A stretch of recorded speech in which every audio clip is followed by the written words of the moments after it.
السلام علیکم ورحمۃ اللہ وبرکاتہ۔ اردو دیکھنے والے تمام دوستوں کو تہہ دل سے خوش آمدید کہتے ہیں۔ حضرت جنید بغدادی رحمۃ اللہ علیہ کے پاس کسی نے ایک پرندہ بطور تحفہ بھیجا۔ آپ نے اسے قبول فرما کر پنجرے میں بند کر دیا اور کچھ مدت اپنے پاس رکھ کر ایک دن اسے آزاد کر دیا۔ کسی نے پوچھا، حضرت آپ نے اسے آزاد کیوں کر دیا؟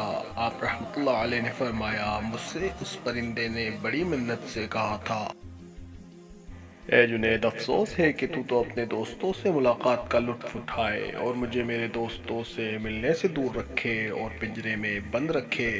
مجھے اس پر رحم آیا اور میں نے اسے چھوڑ دیا۔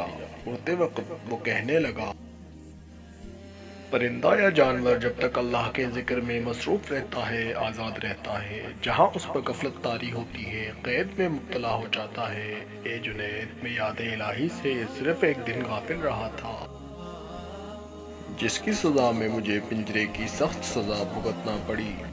ہائے ان لوگوں کا کیا ہوگا جو اکثر اوقات اللہ کے ذکر سے غافل رہتے ہیں۔ اے جنید، میں آپ کے سامنے پکا وعدہ کرتا ہوں کہ آئندہ کبھی ذکر الہی سے غافل نہیں رہوں گا۔ یہ کہہ کر وہ پرندہ اڑ گیا۔ پھر وہ پرندہ حضرت جنید بغدادی رحمۃ اللہ علیہ کی زیارت کے لیے آتا اور ان کے ہمراہ دسترخوان پر دانے وغیرہ بھی کھایا کرتا۔ جب حضرت جنید بغدادی رحمۃ اللہ علیہ کی وفات ہوئی تو یہ پرندہ بھی زمین پر گر کر اسی وقت مر گیا۔